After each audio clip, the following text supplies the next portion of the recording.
Bom dia a dia, queridos todos. do coração. Bom dia. Bom dia, Ei, Amaro. Bom menina dia, linda, que tá com a mamãe Leila, Valquíria. Francisca. É, Bom Tudo dia. bem? Menina linda que tá de mal de mim. Sonho com ela todo dia. Tá de mal, não, ela só é geniosa. É. Então vamos lá, né, gente? Mais um capítulo grandioso da obra que começaremos hoje, que vai retratar os hebreus, saindo dos hindus e vamos agora para os hebreus, mas que na soma geral, faz parte do mesmo povo, né? Que são os degredados. Um pouco diferente, né? Vamos ver a diferença que tem dos hindus para os hebreus. É importante a gente estar notando essas diferenças, mas apesar que é um povo só, mas tem diferenças. Uma coisa peculiar neles é sempre Daniel, o... Oi. só para me situar aqui, nós vamos continuar lá na ausência de notícias históricas, né? O segundo parágrafo. É que eu anotei aqui. Você falou o primeiro e o segundo parágrafo, aí a gente vai conversar. Nós não terminamos, não? Não, e suas incursões entre as tribos selvagens, a gente só leu, se não me engano, eu anotei aqui para não esquecer. E aí A gente só leu, a gente pôde discutir o restante. Navegou, hein, Nenê? Exatamente. Isso. Essa você navegou, aí. Peraí. Será que foi isso? Você Está anotado aqui. hoje. Está anotado aqui. Ainda coloquei, continuar, ainda coloquei o parágrafo que a gente não chegou a discutir. Rapaz, é tanta coisa que você pega e faz que você não sabe nem onde você parou, mas... Mas que tinha ficado de tarefa de casa, gente. É tranquilo para você, para isso a gente está aqui. Onde é que nós paramos, então? Me faz aí lembrar, então. Você falou aí... A gente falou sobre os caminhoneiros do desconhecido. E a gente estava empolgado, mas era mais de 10 horas já. Nossa. Aí você falou, a gente continua. Então, vamos continuar. Então, continua aí para mim. Já foi lido, né? Eu acho que o Amaro leu. Você estava lendo parágrafo, aquele negócio que você lê parágrafo, discute? Gente de Deus. Então, a gente já fez. Então, vamos lá. Nas minhas contas, hein, Daniel? Na minha anotação aqui, a gente deve começar a grande virtude dos árias europeus. Página 51. Nossa Senhora, eu fui lá na frente. Meu Deus do céu. Onde eu estava? A gente não discutiu a 6.2, não, tá? Não, é porque essa aí que você está falando, Amara, é 6.3 já. Aí você Nossa, eu voei mesmo, hein? Deleta, vamos entrar tudo de novo. Sai todo mundo, entra tudo de novo. Nossa, eu já estava lá na frente. Não, mas peraí, que página que é? A gente não falou ela toda. A gente não falou, né? Tá certo. É porque eu fiz um estudo essa semana meio doido, eu fiquei doido aqui. Então, vamos lá, gente.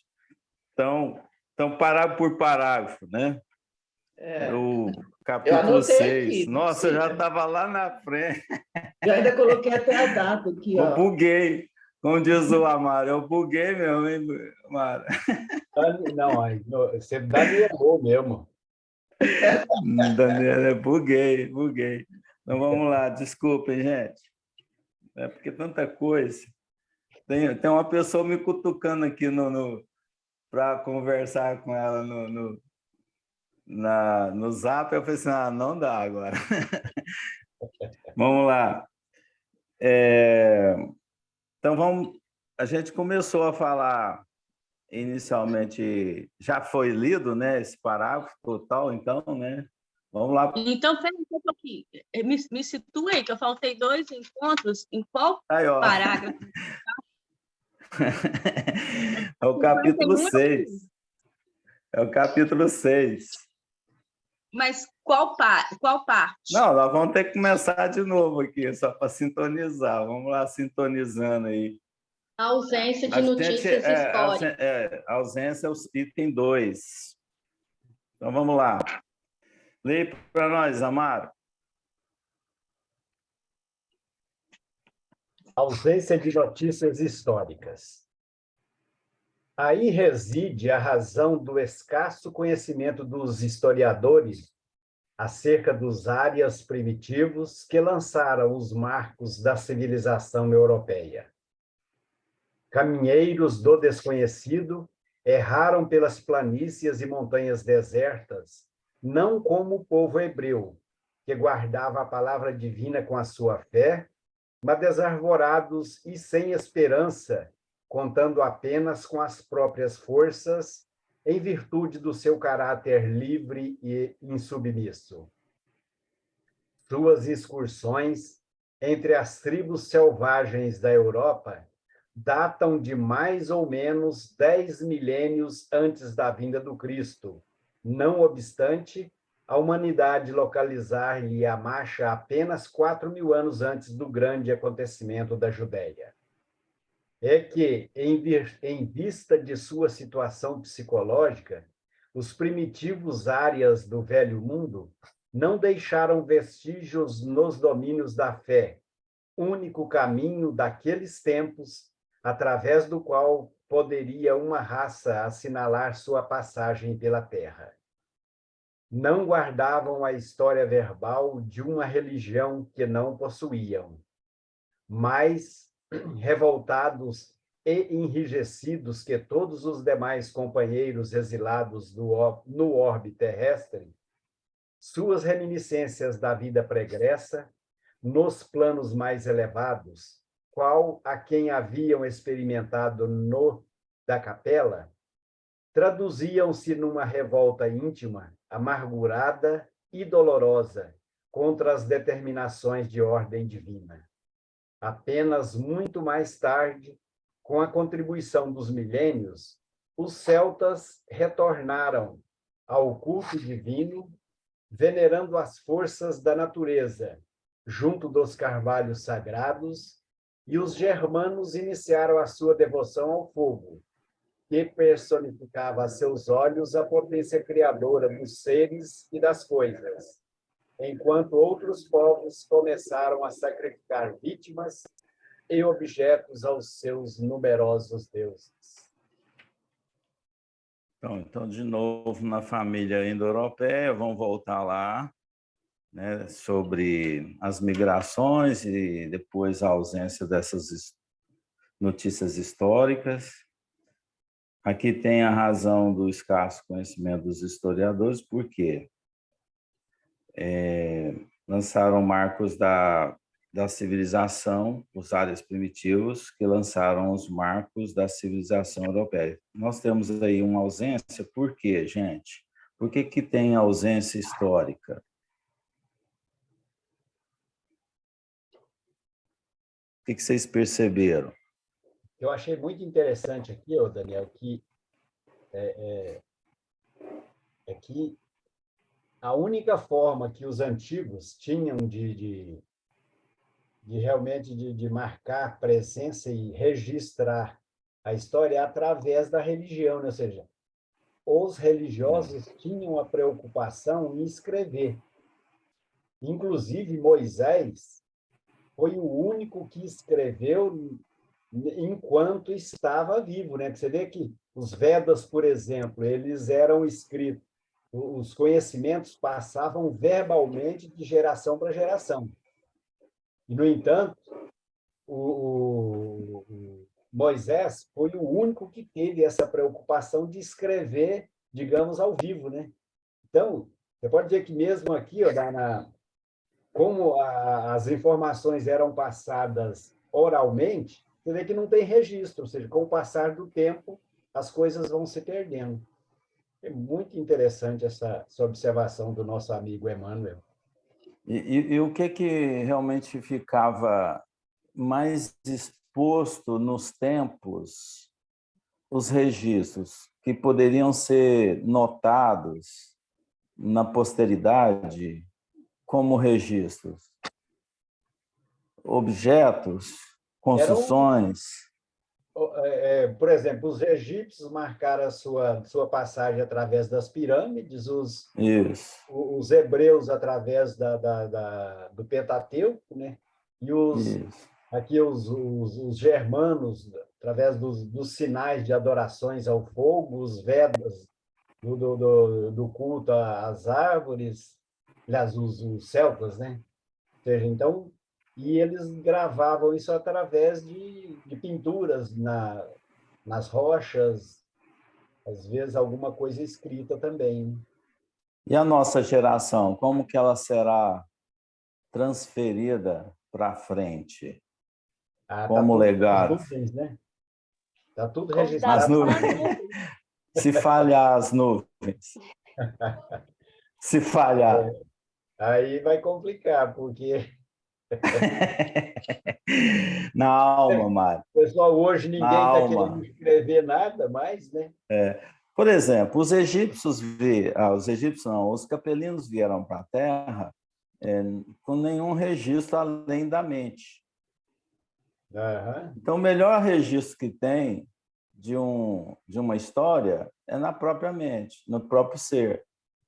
Isso aqui dá a segurança da nossa mala, Mas do isso nosso para você conhecimento. passar para você mesmo, né? Agora, para registros históricos, se você não der um jeito de escrever, de fazer com que alguém perceba isso no futuro, você já não vai ficar, né? Porque Esse legado é muito importante, mas ele tende a desaparecer também, porque você tem aí Atlântida, né, Lemúria, que desapareceram do mapa, como outras civilizações também, né, desapareceram do mapa. Então, não temos isso.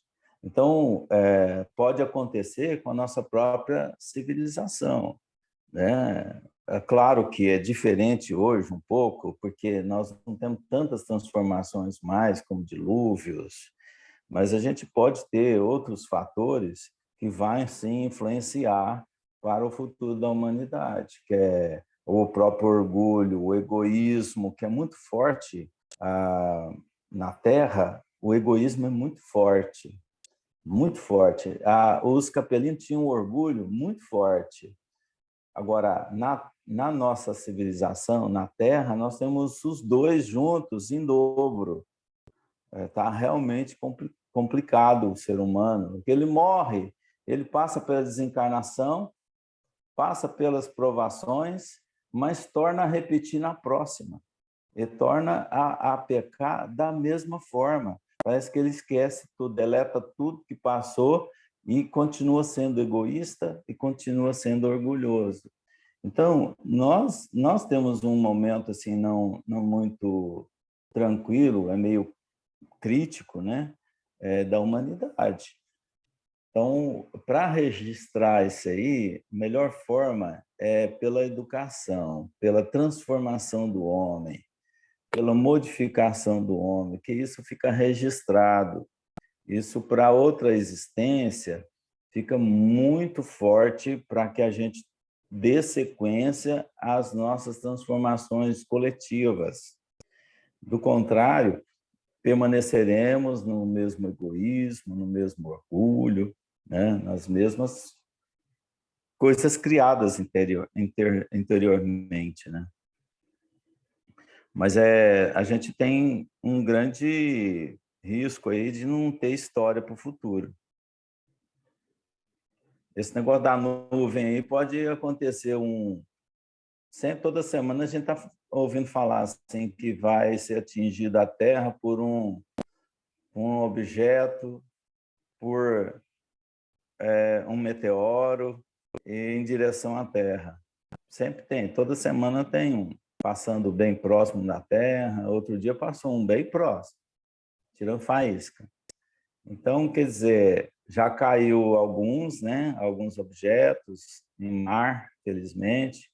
Então, nós podemos ser atingidos aí uma hora, nosso satélite tirar a comunicação, ser atingido por centrais como essas grandes empresas que armazenam dados, e a gente ficar realmente voltando à mente, né? Ao que tem na mente, ao que tem dentro de nós mesmos. Por enquanto, nós estamos num tipo de organização, mas ela pode vir a ter problema, a falhar. Por isso que a gente tem que desenvolver, né, as nossas condições, anotar, fazer carta mesmo, escrever de punho, não pode perder, isso não pode perder. Porque senão uma hora nós ficamos só nas ferramentas e as ferramentas podem falhar. Pode ter problema. Nós tivemos uma pandemia na área da saúde, mas podemos ter uma pandemia na área da comunicação. E isso realmente ter problemas. Aí a gente vai procurar as Barças antigas, né? Ah, meu Deus, cadê minha Barça? Ih, jogou fora. Você já teve... Quem já teve Barça aqui? Não, não dá para confiar na Barça, Daniel. Se acabar tudo, vamos buscar em outro lugar. Barça então não tem que mais. ter outra... Não, mas eu falo assim, né? Porque se não tiver outros livros aí bacanas aí para a gente estar pegando atualizações, você tem que buscar em algum lugar. A barca, Valquíria. Aprimora a barca, o homem é criativo. Não, mas tem muita coisa escrita. O povo ainda escreve muito livro aí. Só que às vezes a gente escreve, não mas dispersa. fica no meio digital, né? Mas tem muito livro. Tá no digital. Deixou muita coisa pra gente. Tem livro demais pra gente ler. Tem muito conhecimento. A gente tem que saber trazer isso tá ficando, né? Mas livro Valquíria, tem, mas tá ficando tudo virtual. O pessoal não anda jogando os livros fora, não está fazendo mais biblioteca. Eu sou da área de TI, eu não leio livro digital, não dou conta. Eu gosto do papel, eu gosto de escrever, rabiscar. TI eu uso para ler, não. Valquíria, sentir cheiro de papel não tem nada melhor, né? Eu fui criada com professora, isso é a rabisca. Eu não jogo papel fora. O Bruno, meu esposo, quando ele vê meus livros, ele quase infarta. Ele fala, como você escreve livro? Eu falo, Bruno, eu estou estudando, eu estou aprendendo, eu tenho que escrever, senão depois como é que eu lembro? Tanto que a gente, se precisar do mesmo livro aqui em casa, a gente tem dois. Porque o dele não pode escrever, não pode beber água perto, porque vai estragar. E o meu é uma bagunça.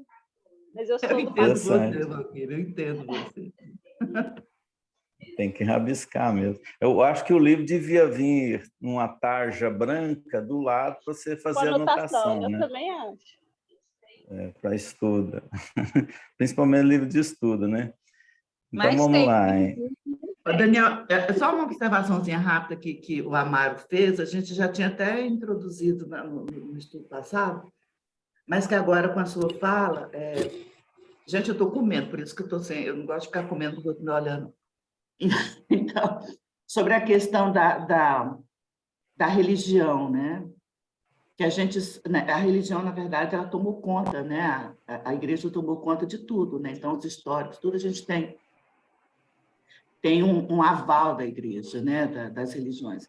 E me veio o seguinte, você falando do egoísmo, do orgulho, da vaidade, tudo, a gente sabe que as melhores escolas, né? Os melhores ensinos eram dentro desse contexto religioso, né? Tanto assim, tenho muita gente na família que formou em colégio de padres, de freira, etc. E aí me veio essa questão, porque eles terminavam trazendo uma verdade com essa conexão com Deus, né? Porque eu cresci sabendo que o padre era o representante de Deus, cara, tá doido? O cara podia falar qualquer coisa. Olha que coisa mais doida isso. Eu não sei quem foi criado na Igreja Católica que teve isso, né? Representante de... E tinha mais um detalhe. Jesus e Deus é tudo a mesma coisa, né? E aí me veio essa questão, porque a partir do momento que você entrava em umas instituições dessa, eles tinham a verdade. Então, aí me veio essa questão do orgulho. A gente era criado dentro desse contexto que você não podia desdizer, né? Você não podia contradizer. Isso foi uma coisa que eu sempre fui muito questionadora, e meus pais sempre achavam muito ruim isso, porque eu perguntava muito. E perguntar numa situação dessa era um negócio complicado, mandava você calar a boca, aquilo me dava uma dor no coração. Porra, ninguém está me explicando nada, mandou eu calar a boca. Tanto que eu acho que eu sou a única, estou na doutrina espírita da minha família, né? De toda a minha família é muito grande. E hoje eu estava lembrando disso, né? Que eu sou espírita, convicta, né? Eu estudo e tenho assim, coisa, mas eu vou para a missa, porque eu tenho que acompanhar a minha família quando eu estou com eles. Mas eu deixo bem claro isso, eu vou para a missa, mas eu fico rezando, né? Eu fico fazendo as minhas orações lá, mas eu sou espírita. Não que eu estou acreditando no que está falando.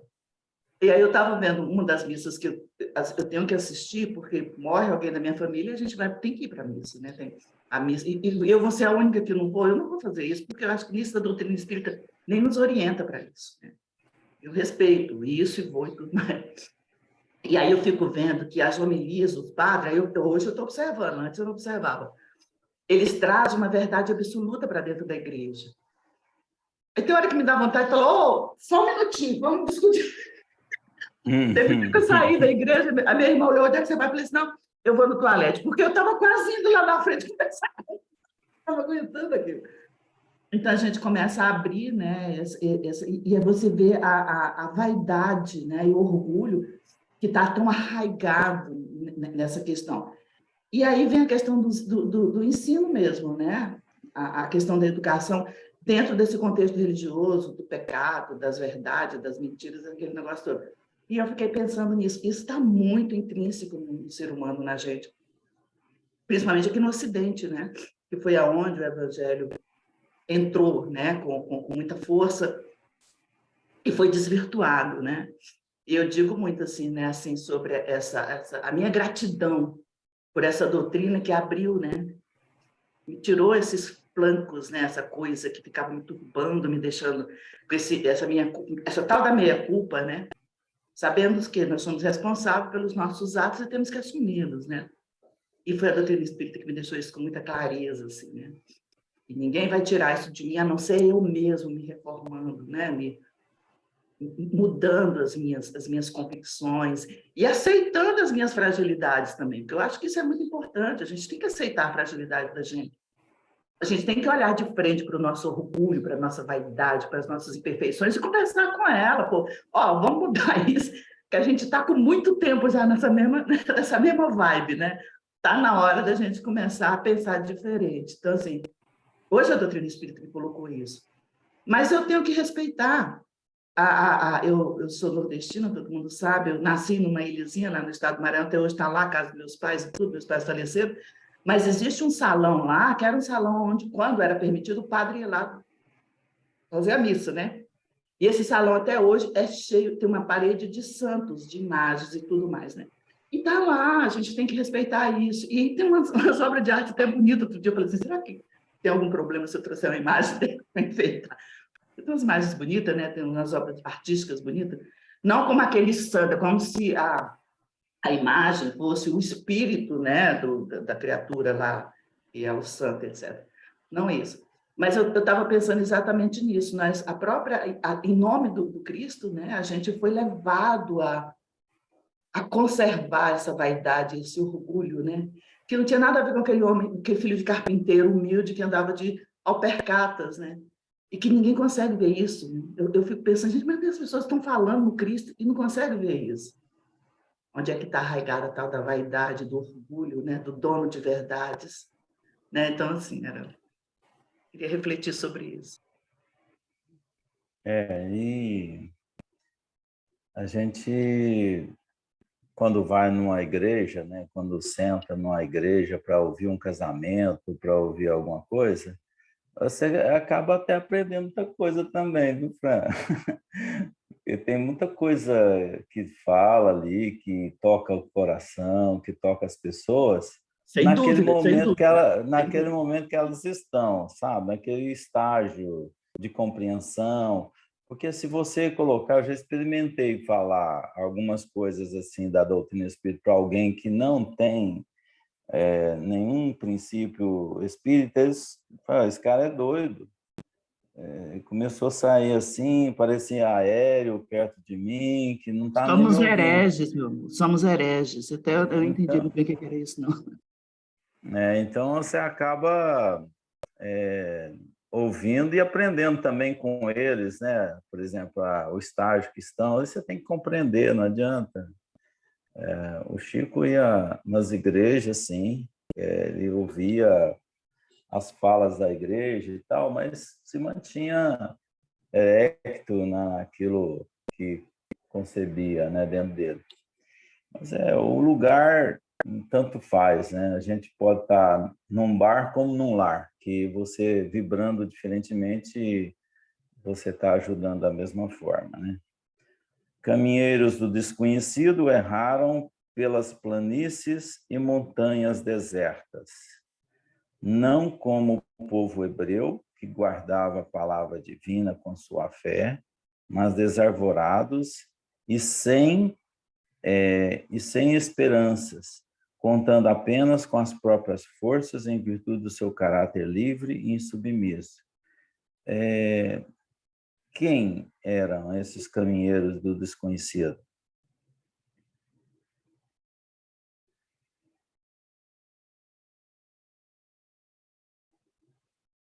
Quem que está referenciando aqui?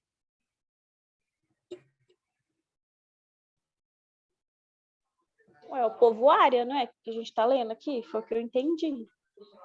Sabe. Inclusive, aproveito que eu abro o áudio para cobrar o texto lá que eu quero descobrir, hein? Se eu sou de capela ou se eu sou terráquea mesmo. Não, vou achar. Você me pediu lá no centro, eu fiquei até com vergonha, nem olhei. Você começou a falar o nome do livro, eu falei, eu vou procurar, só que eu olhei aqui e eu não anotei. A Valquíria me cobrou isso ontem, viu? Falou isso comigo. Eu vi a Leila no mercado, falei, Leila, eu tô curiosa, o Daniel não mandou. Essa semana eu tive tanta coisa que não deu para olhar, não. Eu mudei uma série de problema aí, né, para resolver, não deu nem para olhar. Tanto é que eu fui lá no capítulo, lá na frente, né, você viu. Então, porque o meu livro é todo anotado também, né? Chega a ser de anotação. E eu não anotei que eu parei aqui. Aí eu tenho anotação de antigos estudos, lá na frente eu tenho uma setinha, falei, não, é aqui mesmo. Vamos lá, então, eles pelas planícies da montanha, sempre eles passaram ali, né? Montanhas desertas. Não eram o povo hebreu, mas aquele povo inicial, né? Mas não ficou marcado assim historicamente a presença, porque é o que o Amaro falou, né? Nós não temos esses registros certinhos, né? Então, mas de certa forma, Emmanuel traz aqui para nós uma riqueza, mostrando que realmente houve isso, né? Essa história aconteceu de fato, mas não ficou as características registradas para esse futuro que nós vivemos hoje, né? Então tem uma certa ausência mesmo dessas notícias históricas e que faz muita confusão até de interpretação, né? É igual jogar aqui alguns conflitos que eu ia até jogar hoje, mas eu vou deixar para jogar depois, sobre o mar, né? A abertura do mar com Moisés. Isso aí depois nós vamos discutir lá na frente. Eu não vou jogar agora. É uma notícia que vem através de textos, né? E como é que interpreta isso? Aqui também muitas coisas que são colocadas e que devem ser interpretadas com muito esforço nosso, né? Porque não tem muita notícia assim para dizer toda a verdade em clara voz, em claro texto. Então você tem que ser muito hábil para entender palavras antigas usadas no tempo, agora não se usa mais. Então traduções que foram muitas traduções divergentes, né? Então tudo isso traz para nós um grande problema atual. suas incursões entre as tribos selvagens da Europa datam de mais ou menos 10 milênios antes da vinda do Cristo. Então, não obstante a humanidade localizar a marcha apenas 4.000 anos antes do grande acontecimento da Judéia, da vinda do Cristo. Isso a gente até falou. Então, na verdade, são 10.000 anos, mas as notícias mesmo que vêm é de 4.000 anos, né? Registrado aí antes de Cristo. É que, em vista de sua situação psicológica, os primitivos áreas do Velho Mundo não deixaram vestígios do domínio da fé. O único caminho daqueles tempos através do qual poderia uma raça assinalar sua passagem pela Terra. Não guardavam a história verbal de uma religião que não possuíam. Então, não tinha uma história verbal, né? Mais revoltados e enrijecidos que todos os demais companheiros exilados no orbe terrestre, suas reminiscências da vida pregressa nos planos mais elevados, qual a que haviam experimentado no sistema Capela, traduziam-se numa revolta íntima, amargurada e dolorosa, contra as determinações de ordem divina. Apenas muito mais tarde, com a contribuição dos milênios, os celtas retornaram ao culto divino, venerando as forças da natureza, junto dos carvalhos sagrados, e os germanos iniciaram a sua devoção ao fogo, que personificava a seus olhos a potência criadora dos seres e das coisas, enquanto outros povos começaram a sacrificar vítimas e objetos aos seus numerosos deuses. Isso a gente já falou, né? Então, seria repetir aqui, nesse último registro aí que a Ana mandou, a gente tem isso aqui já comentado, e a gente não vai comentar de novo, né? Já está bem definido aí, né? Concordam comigo? O que ficou aqui para a gente estar realmente conversando nesse parágrafo? Francisca, você tinha falado? Eu acho que a gente terminou comentando, porque a gente termina comentando tudo, né? Porque vai lembrando, vai fazendo. Acho que você comentou já. Mas foi comentado, né? Foi comentado. Mas tá bom. Foi comentado, foi comentado. Tem alguma pergunta nisso aqui?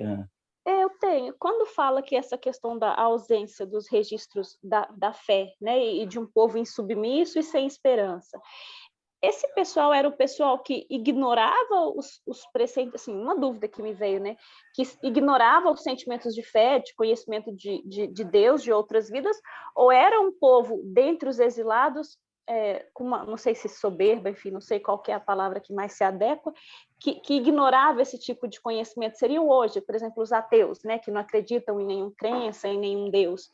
Aí eu fiquei me questionando nesse sentido, o que seria o porquê dessa ausência de registro? Não, a falta de firmamento, né, das ideias. Vamos dizer que é um povo assim mais liberal, né? Vamos dizer que seja um povo mais liberal e não se preocupou em marcar tantos registros, né? Não seria a falta da crença, mas a falta da dedicação em registro. Talvez do interesse, né? Talvez do interesse, viver como a vida manda, né? Talvez porque todos eles eram orgulhosos, todos. Assim, grau maior, os hebreus ganhavam, né? O orgulho deles com relação aos estudos, ao conhecimento. Mas digamos que você tem uma comunidade diferente de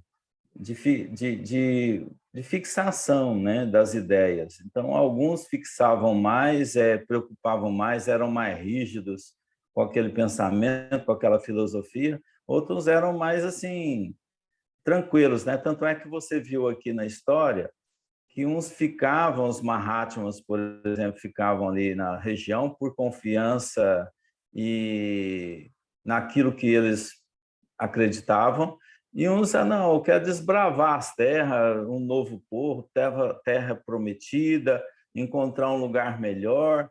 Então, saía assim como nômades. Os hebreus também eram nômades, você vai ver isso logo na frente. Eles buscavam terras para alcançar campos, lugares para os gados, né? Agora, esses aqui, eles eram assim, queriam um lugar melhor, uma terra prometida, viver melhor, talvez com abastanças, né? Daniel, mas essa história da revolta íntima que é falado aqui logo depois dessa observação da Valquíria, não tem muito a ver com isso, não? Tipo, não querer deixar registro mesmo? Porque eles estavam intimamente bastante revoltados, apesar de, com certeza, com o esquecimento, né, da consciência, mas eles tinham contra as determinações da ordem divina. Então, assim, talvez isso responda um pouco a essa dúvida, que também foi a minha dúvida, sabe? Aí você falou uma coisa interessante, que vinha os que não eram assim, né? Porque, com certeza, vem missionários, né? Para poder ajudar essa turba de gente revoltado, né? E voltado no egoísmo. Então, assim, eu acho... Tanto que o que a gente tem, talvez, desses registros, tem muito de desenhos, né?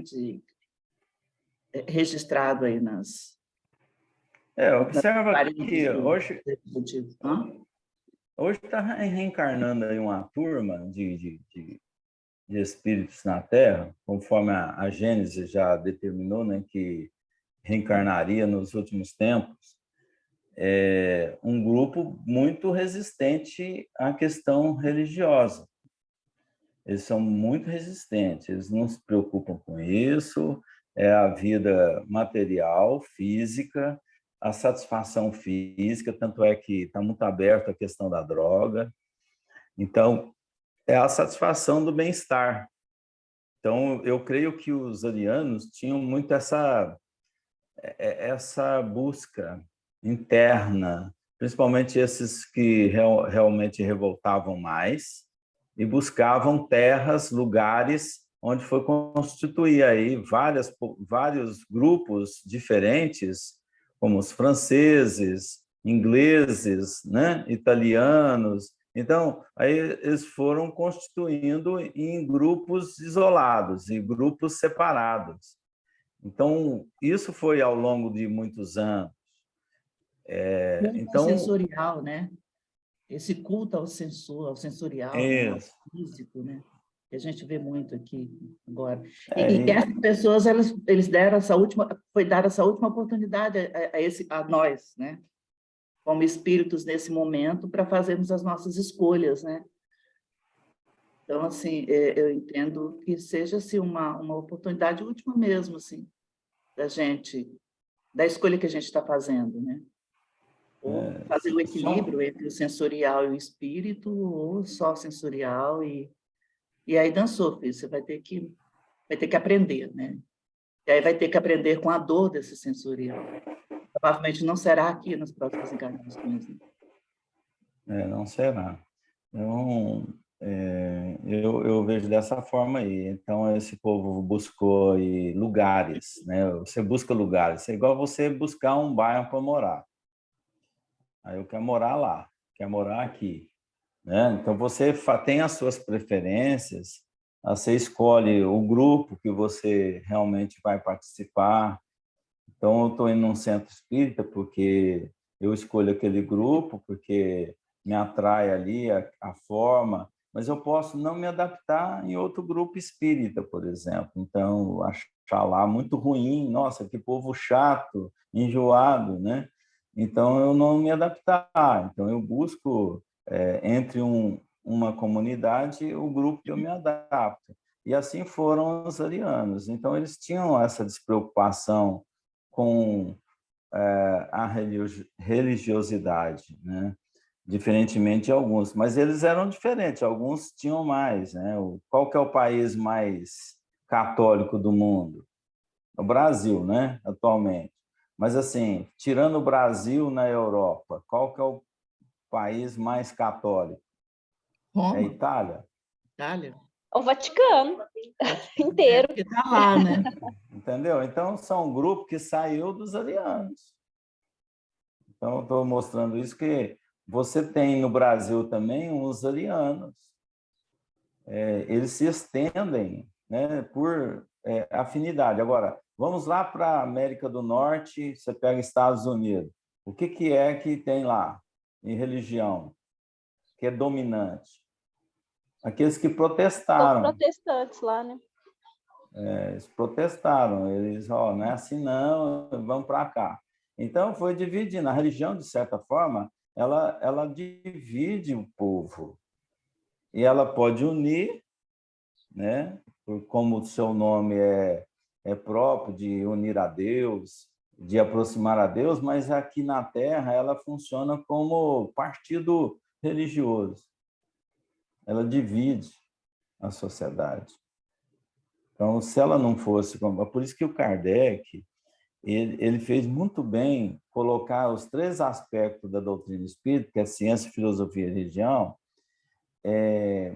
mas não colocando a doutrina espírita como religião de fato, como uma doutrina, sim, mas não uma religião como as demais.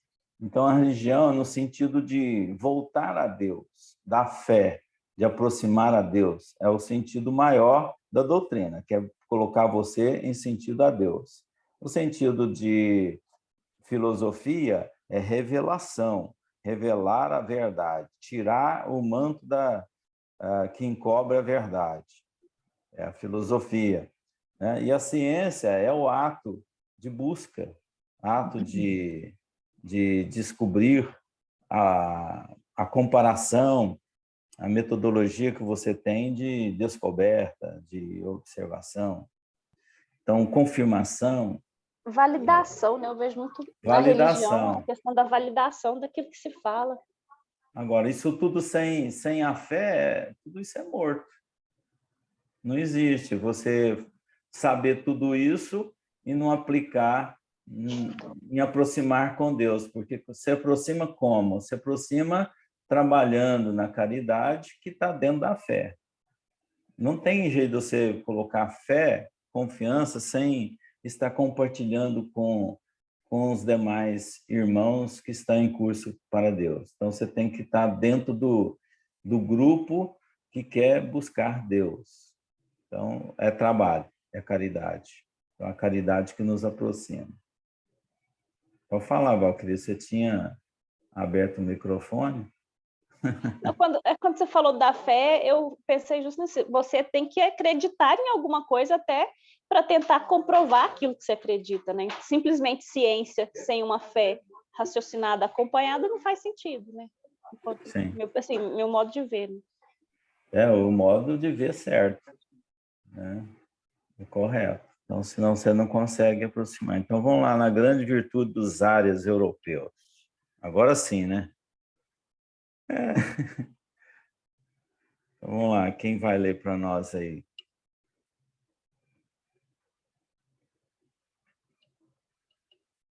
Pode ler, Leila. Você está com o microfone desligado.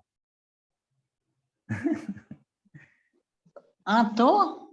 Estava. Ah, tá. Mas eu te vi acenando. Ah, então tá bom, obrigada.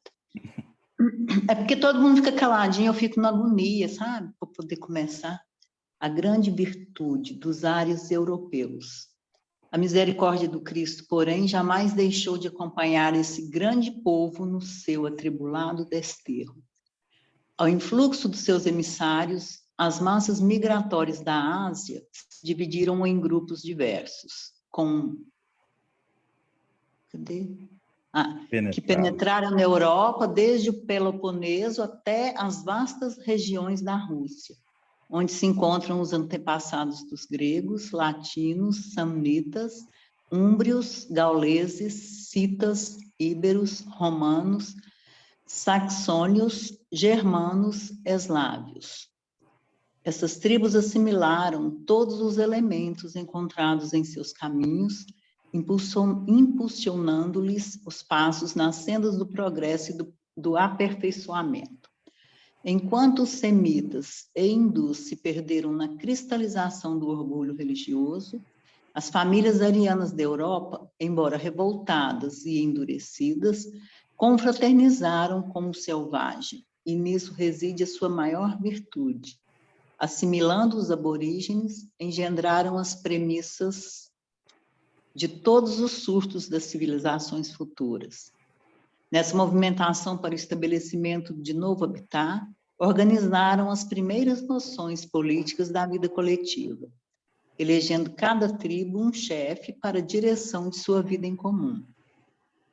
A agricultura, as indústrias pastoris, com elas encontraram os primeiros impulsos nas estradas incertas dos que descendiam do primata europeu.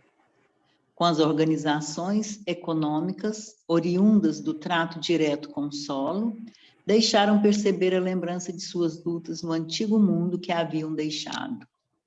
Bastou que inaugurassem na terra o senso da propriedade para que o germe da separatividade e do ciúme, da ambição e do egoísmo lhes destruísse os esforços benfazejos.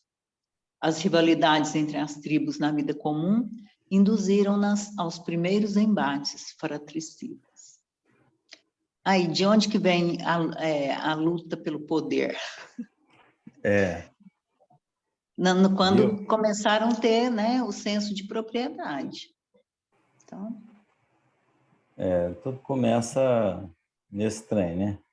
Nesse trem aí, né? Achar que é dono.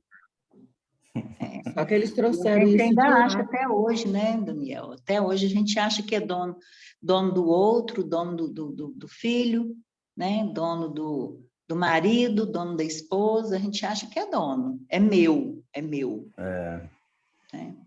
A gente vive numa casca de laranja, né? E acha que propriedade é pegar ali parte dessa casca ali e achar que é nossa, né? Aí morre, fica tudo, não tem nada a ver. Ainda divide ainda em lote, em glebas, vai dividindo. E estimulando crimes, né? Porque termina ficando pessoas com os mesmos sentimentos, querendo passar na frente do outro e matando uns aos outros. Um dia a gente aprende, mas acho que a gente já está demorando muito para aprender isso. Né? Onde pode pôr muro, a gente põe muro, né? Ainda põe muro. O sinal grande de divisão da humanidade é muro. O dia que o urbanismo tirar os muros tudo, eu vou ficar muito feliz. Isso é sinal que está bom. Tá ficando Mas para bom. isso, né, as pessoas elas têm que pensar mais ou menos sobre essa questão da irmandade, né? Não, que nem no texto aqui no final, continua ainda os fratricídios, né? Irmão matando. Então, enquanto também não adianta, porque se você se desprotege, você fica irresponsável com você mesmo e os seus, né, de quem você é responsável. Então, isso tem que ser um acordo social, né, um acordo consciencial da sociedade. A gente já está começando a ter, mas a gente ainda tem medo, né? A gente tem medo. Agora, imagina, gente, aqui o Cristo, né? Está pondo o Cristo aqui desde o início, acompanhando com a sua misericórdia esse povo que veio de Capela. Mesmo com os problemas e tudo, Jesus acompanhando.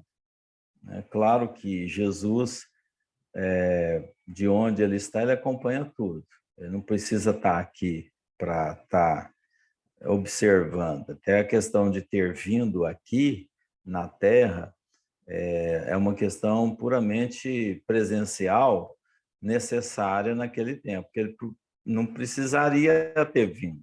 Se o homem tivesse encontrado as respostas, mas ele fez questão de vir exatamente para marcar, né, o questionamento, marcar o pensamento para que a gente pudesse realmente crescer. Então, foi necessário... Dentro da materialidade que nós entendíamos, né? Jesus precisava mostrar a matéria para poder a gente entender, porque a gente entende na matéria. A gente ainda não precisava entende. da presença dele, né? Precisou. Mas você concorda que ele não era não era necessário ter tido esse esforço por vir aqui. Não estava no planejamento, né, do projeto, essa segunda vinda dele. Mas né? pois é, mas assim, esse planejamento era porque já era previsto que nós nos íamos entender, né? Durante todo esse processo de informações que nós tivemos antes dele, estava entendido, a gente ainda era muito criança para entender. Então, o projeto eu já sabia que a gente não ia entender. Do jeito que a coisa anda, vocês acham que precisaria dele voltar aí? Do jeito que as coisas Agora, estão. Mas se ele voltasse, a gente matava ele do ia mesmo voltar jeito. e o povo não ia ninguém ia achar, ia falar que era um falso Cristo. O que ia acontecer? Sabe lá se ele não veio de novo, né? A gente nem deixou ele crescer, matamos. Mas não há mais necessidade, né, dele vir, porque está tudo já determinado já, e as consequências agora são mais difíceis para nós, né? Se nós não tivermos um pouco de busca, o sofrimento chega. Aí é a transformação pelo sofrimento mesmo, porque não há mais necessidade da volta do Cristo. Mas ele voltou, né, através do Ele voltou Espiritismo. volta Terceira através revelação. da revelação, né? Porque agora voltar novamente seria muito paternalismo, né? Passar a mão na cabeça, né? Ele já está conosco, ele já teve com esse povo e está conosco até hoje, né? Como é que um espírito desse pode estar presente conosco na nossa vida, estando de onde ele está? Afinal de contas, onde ele se encontra? Né? Que forma que nós devemos enxergar isso? É legal a gente pensar sobre isso. Né? Está aqui dentro de nós, né? Dentro de cada um, e como que é a presença dele em trabalhos hoje. O que nós podemos imaginar que Jesus faz hoje? Não dá nem para imaginar, né? Ele se utiliza de nós para fazer a obra que tem que ser feita, principalmente neste momento. Eu tô conseguindo enxergar assim, porque cada vez mais fome, cada vez mais surtos, né? Loucuras, gente desequilibrada, gente, até nós, né? Não vou falar, não preciso olhar lá, não, né? Mas assim, onde a gente vai, está todo mundo em desequilíbrio, né? A maioria está em desequilíbrio. Então, essa carência de toda a natureza que existe, as doenças, a forma de encarar, de aceitação, tudo isso aí é a obra para que nós trabalhemos em nós para poder ajudar o outro, né? Eu tô vendo assim, essa presença de Jesus agora nesse momento eu tô conseguindo ver que a gente não precisa ir longe, a gente entra para dentro de si e fala assim, o que eu estou fazendo? Como que eu estou me portando diante das dificuldades que me aparecem? Né? Eu poderia dizer que Jesus está num todo. Eu tenho alguma coisa na Terra que não esteja do conhecimento dele? Não tem nada. Nada. Então, está muito presente, né? Está assim, quase palpável mesmo, né? Nesse momento. Digamos que ele esteja encarnado num processo, né? Ele esteja envolvido do início ao fim de todas as informações, de todo o sistema que acontece, como um Deus. Como um Deus. Vocês pensam mais ou menos assim? Amaro, você pensa assim, Amaro? Caladinho? Não, como Deus não, mas ele tem uma... Não, como um Deus. Estou falando, Então, não como Deus, como um Deus. Eu vejo que ele, que, em função assim, da evolução dele, o que ele não tem, eu vejo assim como se fosse um gerente de uma grande empresa. Ou seja, o que acontece com os grandes gerentes? Eles precisam das informações assim mais sucintas, ou seja, os pequenos detalhes vão ficar a critério dos carregadores de piano mesmo. Então, mas ele tem, através dos seus assessores, ele tem atualizado, eu diria assim, e online, todas as informações de tudo que está acontecendo. Então, e que em situações assim específicas, quando às vezes sai um pouco fora do controle, fora daquilo que estava previsto, eu acho que, inclusive, ele atua diretamente em algumas situações. É como você vê nos livros do André Luiz, mesmo lá naquele da Memórias do Suicida, você vê que os grandes espíritos, eles, em situações específicas, principalmente as mulheres, que têm uma capacidade de amor muito maior, eles intervêm diretamente para, às vezes, salvar, para ajudar um. É o caso do Gregório, por exemplo. Ou seja, a mãe dele, que é um espírito muito superior, ela atua diretamente por quê? Porque a presença dela, através do amor dela, consegue tocar um espírito que está muito ainda endurecido. Então, eu vejo que ele está ciente de tudo que está acontecendo, tem pleno conhecimento de tudo que vai acontecer, por quê? Não porque ele seja digamos assim, um vidente, mas em função de tudo que ele conhece de cada um de nós, então, a chance ele nem precisa adivinhar. Falar, o, o fulano de tal é acostumado a fazer dessa forma, ou seja, ele só vai mudar a forma de atuar diante de tais situações. Então, enquanto eu não, esse fulano de tal não mostrar realmente que está disposto a mudar, ele sabe que a pessoa não vai mudar.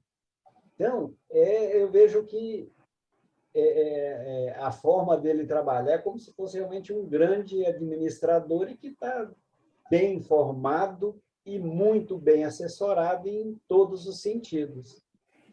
Então, e que se houver necessidade dele vir aqui para atuar diretamente para ajudar um espírito endurecido, não tem dúvida que ele vem mesmo. Por quê? Porque há mais alegria na recuperação de um é a ovelha perdida do que 100 que já estão bem encaminhadas. Então, se houver necessidade, ele vem pessoalmente. Será que Jesus começa, como nós também, a ter onipresença?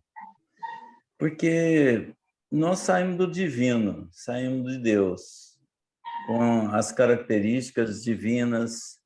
Você não vai ser Deus, mas vós sois deuses. De certa forma, você não vai adquirindo com potencialidade de onipresença, como você pode estar ao mesmo tempo em vários lugares, em várias situações. É como você tivesse no topo de uma montanha e enxergasse tudo de certa forma. Então, por exemplo, se eu falo assim, a onipresença, ele adquiriu isso. Por quê? O que acontece?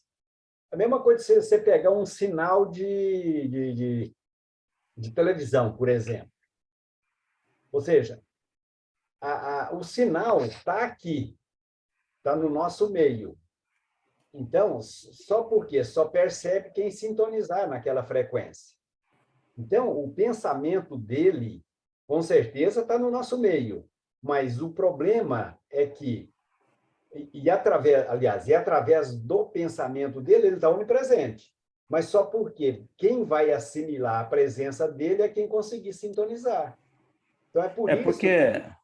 Como a gente gosta de sintonizar só ainda com coisas inferiores, é que a grande maioria das vezes a gente passa batido e não sente a presença dele. Mas, com certeza, o pensamento dele está no planeta Terra, não tem a menor dúvida que ele é como se fosse ele estivesse no topo de de uma determinada distância do planeta e emitindo esses sinais para nós, ou seja... Então, se nós tivermos uma sintonia com o pensamento dele, com ele nós estaremos. É o que acontece a todo instante. E é impressionante quando a gente começa a perceber isso, o quanto as coisas vão se tornando mais simples. Por quê? Eu não preciso de ir em determinado local para perceber a presença dele. Basta você realmente sintonizar, ou seja, conseguir criar, entrar num clima assim mais elevado, assim de mais sentimento, mais pureza mesmo. Não tem dúvida que é lógico que a gente ainda não consegue sintonizar com um cara igual o Cristo, mas a gente já consegue sintonizar com aqueles que estão mais próximos de nós, os nossos anjos guardiões e tudo. Eles facilitam, né? Facilitam a nossa chegada até o Cristo. O bom é o nosso exercício, tentar chegar através do amor, né? Porque se você chegar através do amor, você chega rápido nele. Quando você chega com esperança, com amor à humanidade, planos para o próximo, isso nos faz muito mais próximo do Senhor, né? Estando no Senhor, estamos chegando a Deus, né? Com certeza. Bom, então, semana que vem a gente... E é muito gostoso, assim, a gente ter essa certeza, porque... Nossa!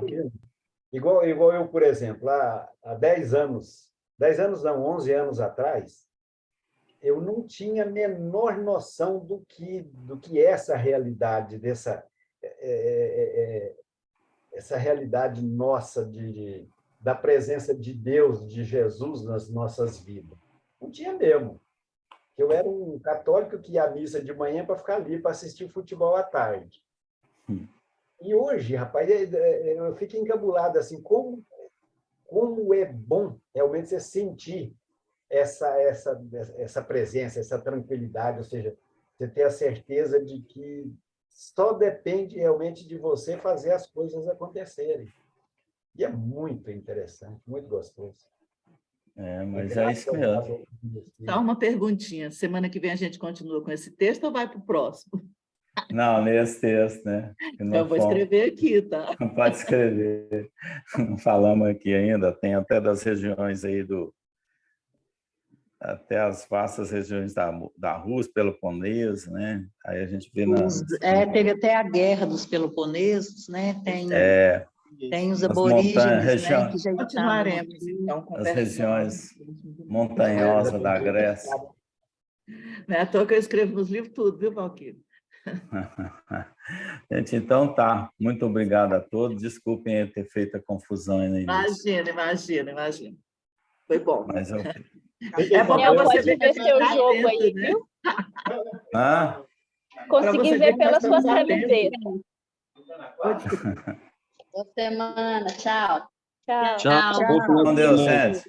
Estou aqui liberando o Daniel para ver o jogo do Praia. A camiseta dele está falando assim, o jogo começou. Não, eu vou ver, eu vou lá com a minha filha agora. O Bruno e a Clara estão aqui já, torcendo.